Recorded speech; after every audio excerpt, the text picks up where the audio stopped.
All right, Salakia, my camera cut off. But nevertheless, so let me jump to Ezekiel 33, and I'm going to start at verse 2. It says, let me check it. All right.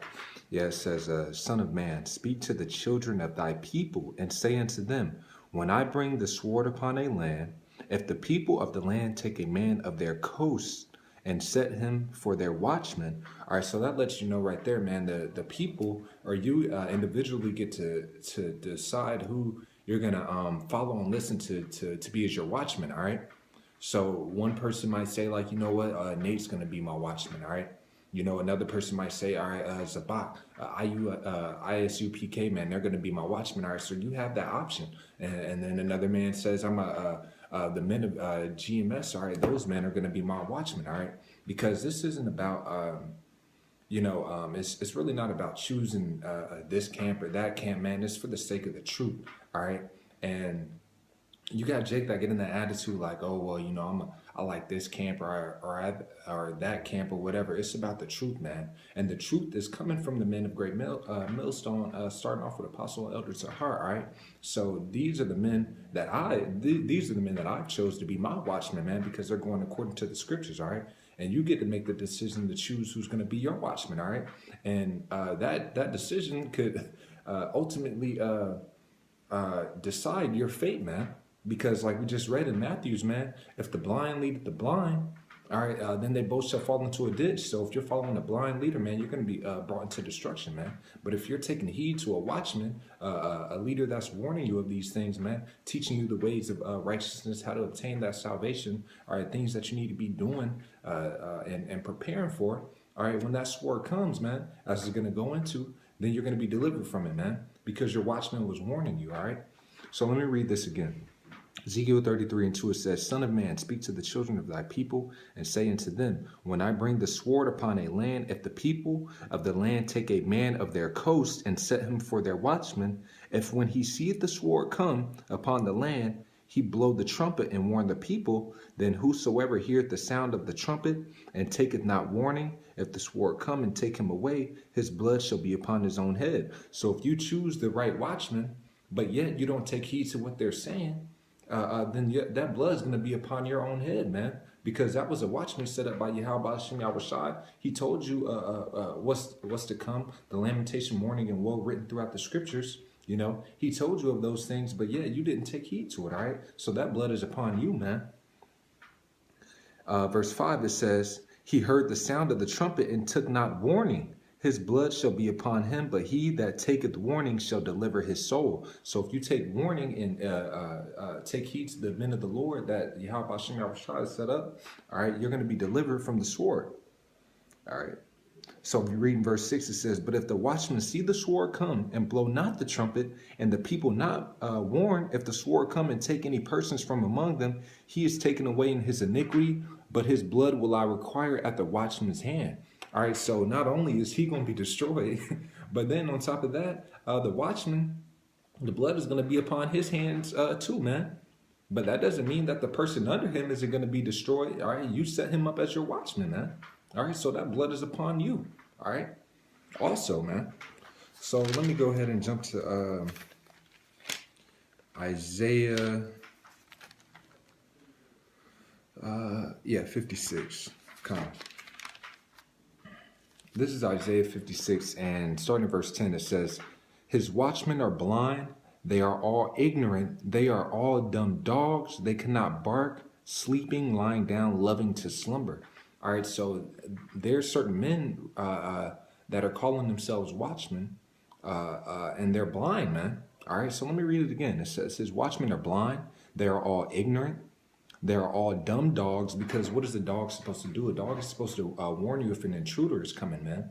All right, they aren't supposed to be sitting there and be cuddly and cute, man. They actually have a purpose to warn you if danger is coming, man. But the scripture says that they are dumb dogs, man. That means they aren't doing their job, man. And being dumb is to have closed mouths, man. All right, not being able to speak. So here it is, destruction is coming. You got Esau setting up martial law. All right, you got World War III rousing up, man. You know, all these things, man, they're warning you about how these different leaders, we're warning you of how these different leaders are just leading our people as a flock to the slaughter, all right? like IUIC, man. We're warning you of these things, but pretty much we're warning you of the evil that's coming, man.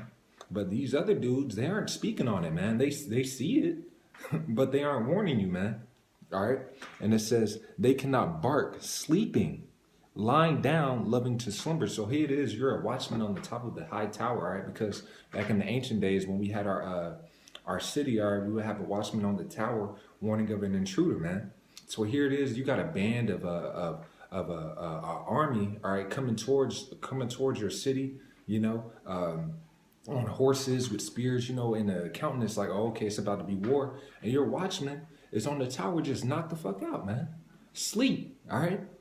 You know, drunk, you know, whatever the case may be, man. This is symbolically what these other dudes are doing that you set up as your watchman, all right? So you have to take heed to who you have as your watchman, man. Are they warning you of the calamities, man? All right? Or are they making you more docile? Are they making you more comfortable in this state and pretty much putting you back to sleep, man? Rocking your ass back to sleep like a baby in a cradle, man. His watchmen are blind, they are all ignorant, they are all dumb dogs, they cannot bark, sleeping, lying down, loving to slumber. So they love to sleep, man. They love to continue to pass away everything that's coming upon this place, man, and not prepare for it, man. They'd rather just be in slumber, all right? Rather sleep. Verse 11, yea, they are greedy dogs. So not only do they like to sleep, they don't want to warn you, but then they're greedy, man. They're trying to take your money. All right, trying to make you pay to go to the Passover, man, the Passat, you know, paying hundreds of dollars, man, making you pay for fringes on your garments and stuff like that, man, charging you for T-shirts, man. They're greedy, man. They're just getting your cake, man, you know. It says, yea, they are greedy dogs, so they can't see, all right, they're greedy, which can never have enough, and they are shepherds that cannot understand. So they don't even really understand what's going on. That's why you got Jake out here talking about the mark of the beast is an embargo. All right. Then the mark of the beast is what is it? Christianity. All right. Then they're saying the mark of the beast is John 3:16. These are this is a prime example of shepherds that cannot understand. All right. And you're going to be accountable if you're following shepherds that are cannot understand, man. You have to take heed to these scriptures and see, are these men serious about the work of Yahweh Shem Yahushai? Are they serious about getting salvation, man? Are they entangled with other things, man? Things that don't pertain to my salvation, all right? It says, they all look to their own way, every one for his gain from his quarter. Come ye, say they, Salaki, let me read that again, verse 12. Isaiah 56:12, it says, come ye, say they, I will fetch wine, and we will fill ourselves with strong drink, and tomorrow shall be as this day and much more abundant. So they're putting you in that mindset like, we finna do this day, the next day it's gonna be greater, we got plans, oh, we finna build up, doing all this and that and the third, man. This is what the dumb dogs are telling you, man. The dumb dogs that are supposed to be your watchmen, all right? If you're hearing these things, that should be a red alert, like, hold on, man, he's not talking about any of these calamities that's coming, man. The scriptures plainly push it out there, but why isn't he speaking on it, man? That should be a red flag, all right? Why is it that everything is about fun, kicks and giggles, man? All right? The Lord say, the scriptures say that the day of the Lord is darkness and not light, man. It says that famine and pestilence is coming, all right? All these things, you know, are going to come upon this place, man. But he's not telling me about it. What do I need to do to prepare for that time, man? You should sit there and ask yourself, what do I need to be doing to prepare to be able to endure unto the end? Because the scripture says in Matthew's 24th chapter, he that endureth unto the end, the same shall be saved. All right, what does that mean to endure, man? Are they telling me these things? Are they telling me how my mind needs to be prepared? Or are they just brushing it off, man? Like, oh man, don't worry about that, man. Hey, let's have a Israelite barbecue. We gonna do that, man. Let's have as much fun as possible until the calamities happen, and then we gonna catch that hell, man. That's the mindset. That's what these other dudes. All right, so let me grab this last precept, all right, and this is gonna finish it off, unless the Spirit brings me another scripture. This is Jeremiah chapter 14. And this is really the sentiment of all these dumb dogs, all right? Because that's what they are, dumb dogs, as the scripture says, man. Dumbass watchmen, all right? That's not warning you. All right, this is Jeremiah chapter 14, verse, let me see where I want to start. 13.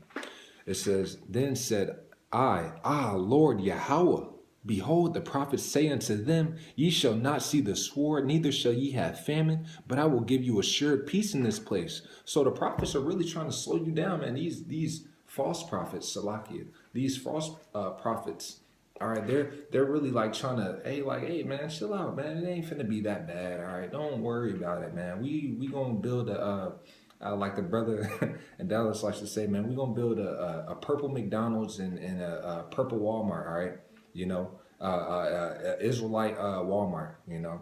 So relax, man. Don't worry about all the calamities. Just chill out, man. They're literally rocking you back to sleep. All right. Worse than you were before, man. So I'm gonna read that again. It says, then said I, Lord Yahweh. So he's like, man, look, like, do you see this? You see what these false prophets are doing? Behold, the prophets say unto them, ye shall not see the sword, neither shall ye have famine, but I will give you assured peace in this place. Then Yahweh said unto me, the prophets prophesy lies in my name. I sent them not, neither have I commanded them, neither spake unto them. He's like, I haven't set up these dudes, man. My prophets, the men that I set up, they're going to warn you, man. They're not going to be telling you a peace. All right. They're not going to tell you that famine's not coming. All right. They aren't going to put you in that vibration that these calamities aren't happening. But that's what these other groups are doing, man. And it says, the prophets prophesy lies in my name. I sent them not, neither have I commanded them, neither spake unto them. They prophesy unto you a false vision and divination, and a thing of naught, and the deceit of their heart. Therefore thus saith Yahweh concerning the prophets that prophesy in my name, and I sent them not, yet they say, sword and famine shall not be in this land. So yeah, these prophets are saying, yeah, sword, hey, this ain't finna happen, man. We're gonna still build up here. Don't worry about it, all right? Your kids is gonna still grow up. You're gonna have a white picket fence, a nice, we're gonna even set you up with a wife, all right? As a matter of fact, we're going to take somebody else's woman and give you to her, man. That's the wickedness of these niggas, but that's another topic, man. All right, and it says, and I sent them not, yet they say sword and famine shall not be in this land. By sword and famine shall those prophets be consumed. So those prophets, man, they're going to be consumed by the sword and the famine. But it goes on into it, man. Verse 16, it says, and the people to whom they prophesy shall be cast out in the streets of Jerusalem because of the famine and the sword. So the people that are following these prophets that have set them up as their watchmen, man, not only are those prophets going to be consumed, but those people following them are going to be consumed, man, which brings me to the point of taking heed to who you set up as your watchmen, so to speak, all right? And it says, and they shall have none to bury them, their wives, nor, bury them, their wives, nor their sons, nor their daughters, for I will pour their wickedness upon them. So, hey, man, that's the end all be all, man. Hey, how about Shem Yahushua is really gonna, he's gonna destroy these prophets, man. But if you're caught up in this zombified state of following these men that aren't set up by Yahweh Shem Yahushua, man, if you aren't hearing what these men are saying and going back to the scriptures and seeing if that's what the scriptures are actually saying, if that's the vibration, if you aren't going back and reading these things, man, you're going to be consumed right along with these false prophets, man. The blood's going to be upon your hands. So take heed to who you watch, who you set up as your watchman, man. Because Yahweh Shem Yahushua, man, hey, you know what? I'm going to close it out with this scripture. Just straight to the point. 2nd Ezra, chapter 16. And verse 37. All right, straight to the point. It says, behold, the plagues draw nigh, and they're not slack. So these plagues are coming, man. This isn't the time to be trying to feel good, all right? Trying to push off to be comfortable, man. All right, we have to face this affliction that's coming, man, this adversity that's coming, and we can't brush it off, right? So take heed to your watchmen, all right, who you set up as your watchmen. So with that, I'm going to say shalom.